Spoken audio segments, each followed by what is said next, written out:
of the country.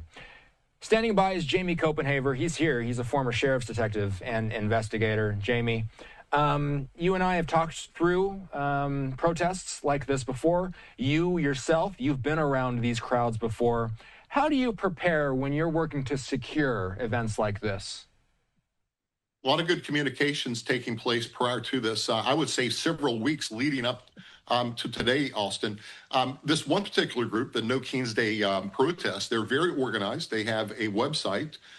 They also want people to pre-register before hitting the streets in protest. So, you know, what that equals is they're going to go back to law enforcement. They have to get a permit to obviously pull this off in most cities, but at least law enforcement, Austin, can get somewhat of a head count as to the legitimate protesters that are going to be taking place on these events.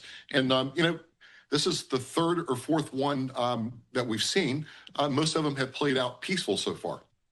And that's what we like to see. Ultimately, that is what we've been hearing from event organizers, too, is we want these to be peaceful demonstrations. It muddies the message if you don't peacefully demonstrate. What do safety precautions look like for mass events like this? Officers obviously do a lot of work before these things start, but what do those operations look like when we're in the middle of it? I mean, look at how many people are out here in Detroit, Jamie. I mean, how are officers handling not only this crowd, but they're doing this in, as I mentioned, every corner of the country today?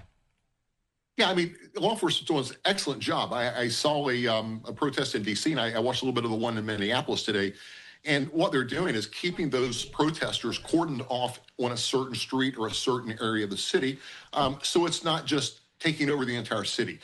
You don't want to start shutting down streets and highways and roadways going in and coming out of these cities because it's, you know, most of these are major cities.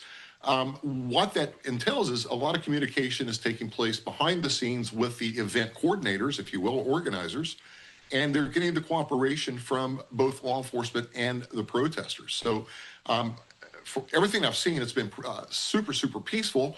Although, Austin, as time progresses, you're going to get people that are sitting home that gets antsy. They may have some alcohol in their system to get that courage up. Those are what we would call the bad actors. And as night falls, if these continue, that certainly changes the whole dynamics of what law enforcement's doing out here in the daytime.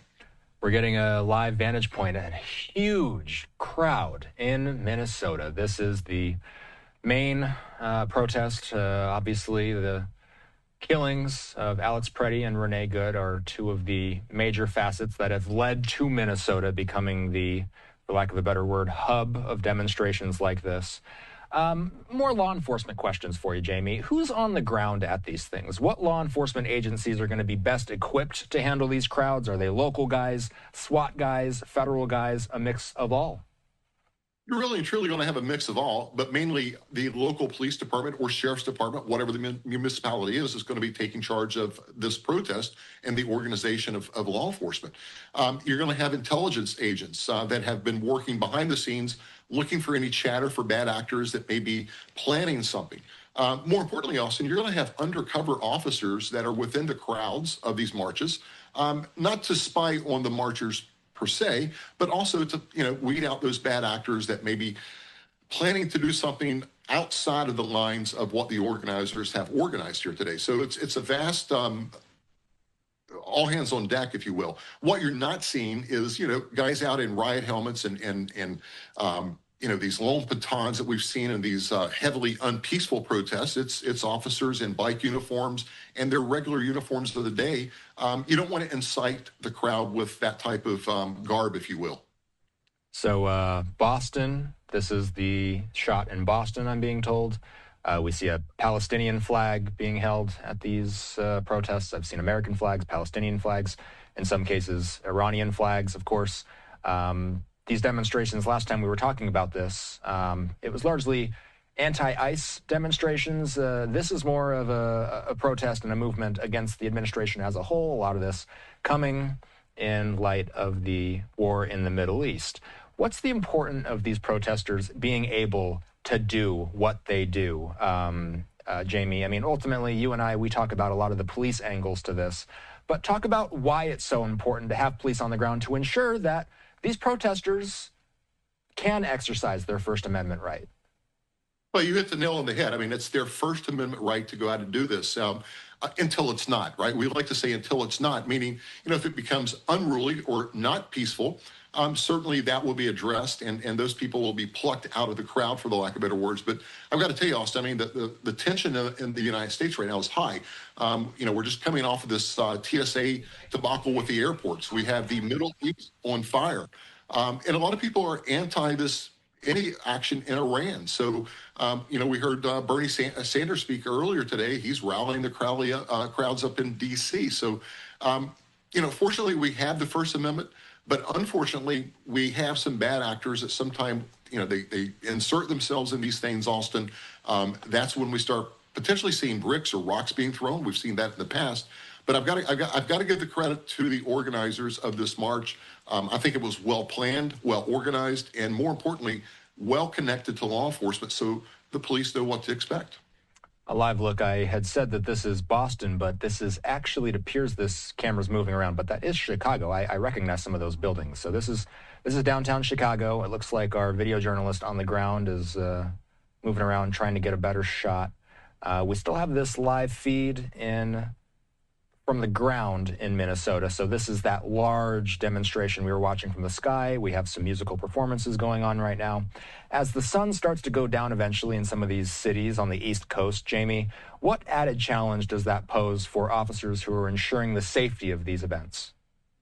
I mean, nightfall is certainly not the friend of law enforcement on these events. It's hard to see someone that may be dressed in dark clothing that's hiding in the shadows, if you will. I did watch a little bit of the Minneapolis protest, and I saw an agitator or counter-protester that was voicing their opinion, right?